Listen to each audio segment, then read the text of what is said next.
is Mac OS Ken. Get ready for Apple's next event. The House drops the hammer, and tales of iPhone's future and past. It's Wednesday, the 7th of October, 2020. I'm Ken Ray, and this is news from Mac OS Ken. Brought to you by yours truly and sponsored by Mint Mobile, offering their unlimited data plan for just $30 a month at mintmobile.com/macosken. This show is also sponsored by Squarespace, your place online. If not knowing how to build a website is keeping you from building a website, good news. You know how to build a website. It is easy with Squarespace. If you just want a pretty page, their drag and drop editing tools make that simple. If you want to sell things, they can help. From search engine optimization tools to help people find your stuff, to help with shipping and taxes and things you might not have thought about. Squarespace isn't just about the site. It is also about the support. Find out for yourself what Squarespace can do for you with a 2-week free trial. I had the bones of my first site up in a few hours. Squarespace makes it so easy that for most people, 2 weeks is more than enough time to build the site you want to build. Go to squarespace.com/macosken for a free trial. And when you're ready to launch, use the offer code MacOSKen to save 10% off your first purchase of a website or domain. Start your free trial today. And when you're ready to launch, use the offer code MacOSKen to save 10% off your first purchase of a website or domain at squarespace.com/macosken. And a big thanks to Squarespace for sponsoring today's show. Just as the seers foresaw, Apple on Tuesday sent notice of its next socially distanced event. High speed, says the announcement. That's HI, speed. I guess that makes at least one iPhone 5G a lock, though I think we had already landed on that square by now. Expectations have Apple introducing 4 iPhone 12s, according to Apple Insider.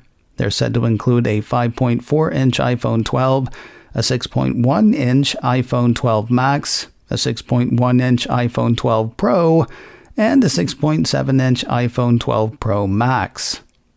All are expected to support 5G, though, as we've discussed before, there's 5G, then there's 5G.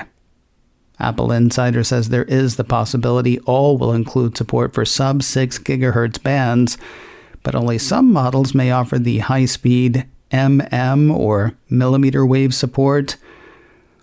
I like to call it wave.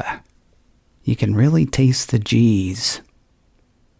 As for the other hardware, the report says Apple is still expected to reveal AirTags, its object tracking accessory. Taking advantage of ultra-wideband and Bluetooth, the accessory could attach to keys or other objects and could be found via the user's Find My app by using the existing network of iPhones in the world to help locate the tag. Interestingly, there may actually be an AirTag on the event announcement. If you haven't seen it, the invitation art is both simple and pleasing to the eye. It's a dark blue background with 4 seemingly translucent circles on it, transitioning from lighter blue to orange. At the center of the center circle is an Apple logo. Prolific Apple leaker John Prosser couldn't help noticing how much that center shaded circle with the Apple logo looks like an AirTag rendering he'd seen and shared last month. That's got Cult of Mac saying that Tuesday's announcement might hide AirTags in plain sight. Something else hidden, not quite in plain sight, is another augmented reality Easter egg. Does that mean an AR announcement next week? Well, it didn't last time, but a boy can dream. Similar to the Time Flies event announcement, the Mac Observer says Apple's high-speed event art can play an AR trick. To see it, TMO says head to the Apple Events page on your iPhone. That's apple.com/events. Tap on the high-speed events logo The camera will open and you will be instructed to move your phone around. Do all that and the date 10/13 will float in your space along with the circles/spheres from the event announcement. It's the shadows that get me. It's not just shapes floating on the screen. They appear to be casting shadows on the floor or table or whatever surface you're shooting against. The future is going to be seriously messed up. TMO says you can also take a screenshot when the AR feature is running. You can use that to convince your friends that you are a wizard. Of course, there's also the possibility of some sort of audio something. We heard yesterday that Apple has pulled third-party headphones and speakers from its online store. That's got folks who were expecting smaller HomePod and on-ear Apple-branded headphones expecting them more fervently. Next Tuesday's as good a time as any, I suppose. As for when we can see what we'll see, isn't it weird that we're still doing things like it's the before times? Somebody somewhere is going to hit play at 10 a.m. Pacific, 1 p.m. Eastern on Tuesday, the 13th of October.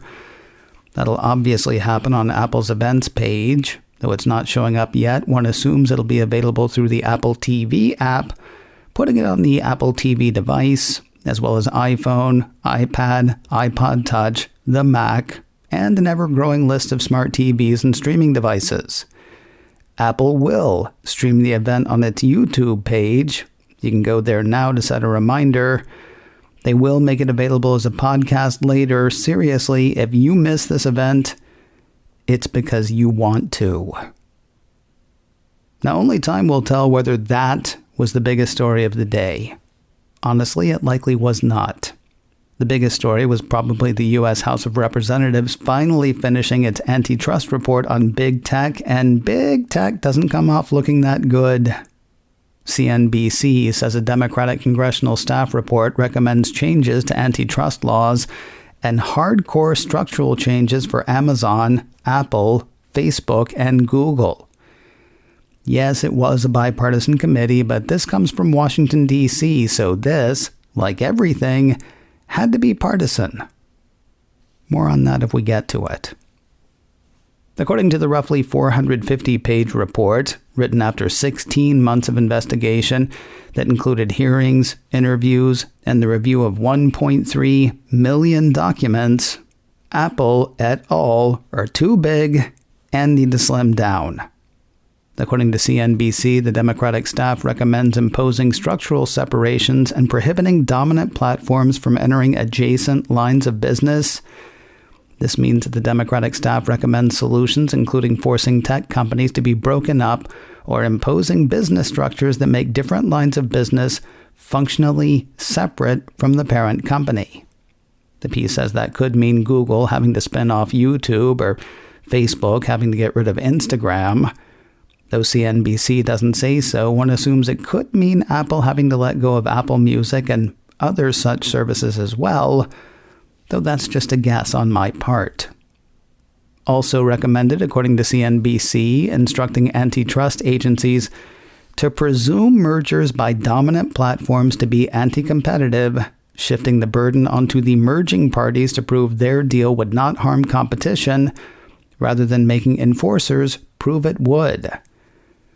Preventing dominant platforms from preferencing their own services, instead making them offer equal terms for equal products and services, and requiring dominant firms to make their services compatible with competitors and allow users to transfer their data. They'd also like to give antitrust laws sharper teeth and give the agencies that administer them more power and resources for enforcement. CNBC had Republicans on the committee running the gamut in their responses, from one who has some proposals to another who says he agrees with some of the Democratic reasoning, though not the sweeping changes proposed. Then there was Jim Jordan, who said big tech is out to silence conservatives, and he finds it unconscionable that Democrats didn't address that in their report. Hey, maybe they could sit down for a parlay. The CNBC piece dug into what Tuesday's report said about all four tech titans. We'll dig into the Apple bit. Apple's monopoly status comes from being the only way to get software onto an iPhone, it seems. While the committee acknowledges the good the App Store has done for consumers and developers, CNBC says the report alleges Apple uses its control of its operating system and App Store to create and enforce barriers to competition and discriminate against and exclude rivals while preferencing its own offerings. The staff also alleges Apple uses its market power to exploit app developers through misappropriation of competitively sensitive information and to charge app developers supra-competitive prices within the App Store. According to the House report, in the absence of competition, Apple's monopoly power over software distribution to iOS devices has resulted in harms to competitors and competition, reducing quality and innovation among app developers, and increasing prices and reducing choices for consumers. We all knew this was coming, so it's not super surprising that Apple had a response pretty soon after the House report was released. Apple Insider ran Apple's response. We have always said that scrutiny is reasonable and appropriate, but we vehemently disagree with the conclusions reached in this staff report with respect to Apple. Our company does not have a dominant market share in any category where we do business. From its beginnings 12 years ago with just 500 apps, we built the App Store to be a safe and trusted place for users to discover and download apps, and a supportive way for developers to create and sell apps globally. Hosting close to 2 million apps today, the App Store has delivered on that promise and met the highest standards for privacy, security, and quality. The App Store has enabled new markets, new services, and new products that were unimaginable a dozen years ago, and developers have been primary beneficiaries of this ecosystem. Last year in the United States alone, the response continues. The App Store facilitated $138 billion in commerce, with over 85% of that amount accruing solely to third-party developers. Apple's commission rates are firmly in the mainstream of those charged by other app stores and gaming marketplaces. Competition drives innovation, and innovation has always defined us at Apple. We work tirelessly to deliver the best products to our customers with safety and privacy at their core, and we will continue to do so. Consider that a preamble. Apple Insider has the Cupertino Company saying it will be back with a more comprehensive statement that refutes aspects of the investigation's allegations. More news in a moment, but first a word from Mint Mobile, home of unlimited data for just $30 a month. Leaving your old wireless carrier can be scary. I know, it took me a long time to pull the trigger. Mint Mobile makes it easier. They were the first company to sell premium wireless service online only, and now Mint Mobile has this unlimited data plan for just $30 a month. How much would that save you per year? I know for me it's in the hundreds. But it's only the cost I'm cutting, not the service.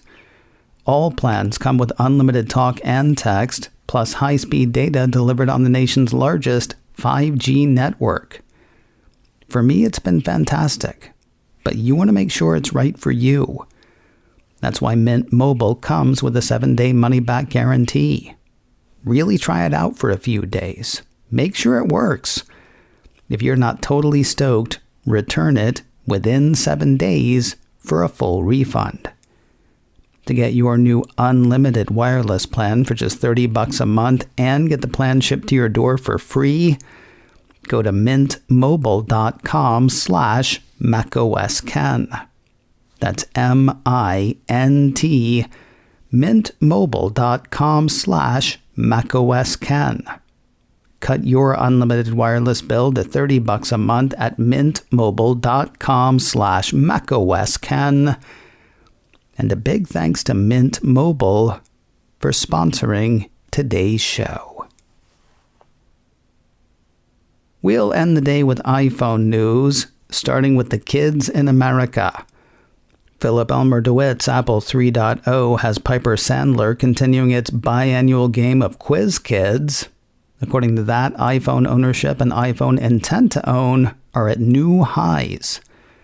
Quoting the Pipers, both the 86% iPhone ownership and 89% intention to purchase an iPhone metrics are record highs for our teen survey, up from 85 and 88% respectively in spring of 2020. We believe the increased penetration and intention are incredibly important for a maturing premium smartphone market. In addition, these trends are encouraging ahead of Apple's 5G iPhone launch, which could provide a significant product cycle refresh. Piper Sandler is also pleased with Apple Watch adoption among the younger set.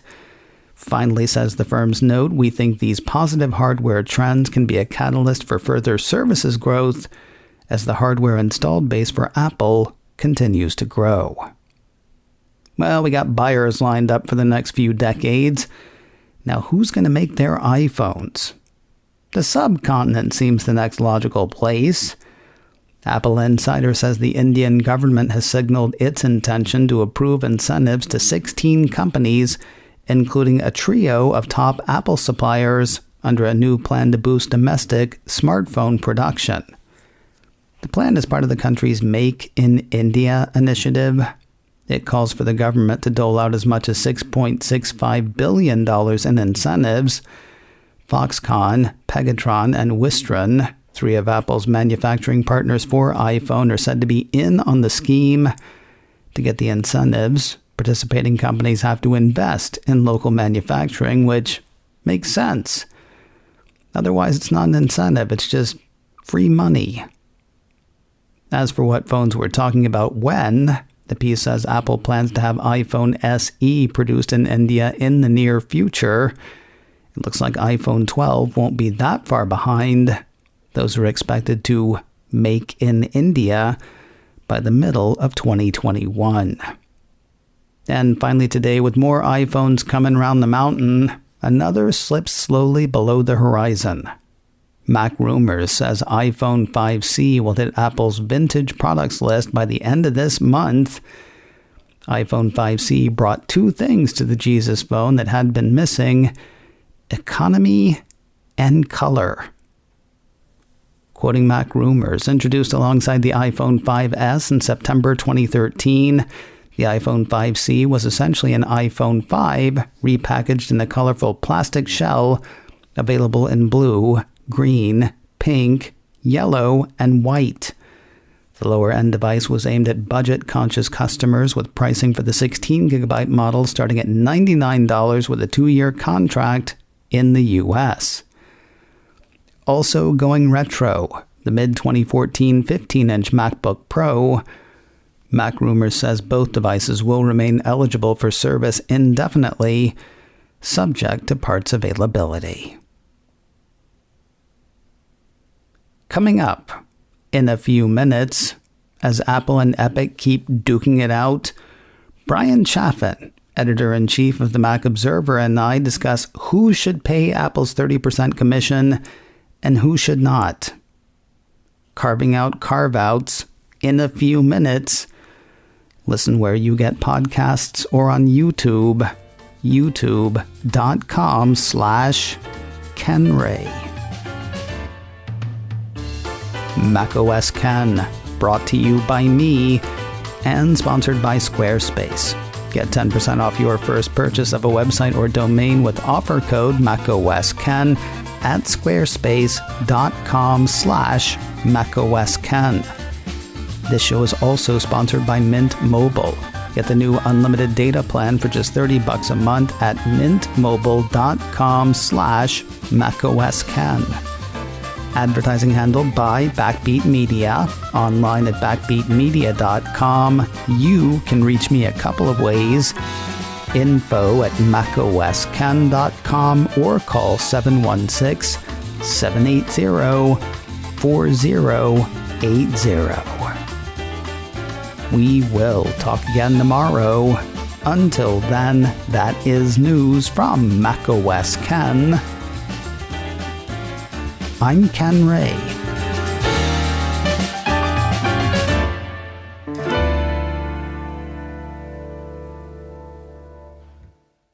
Ciao.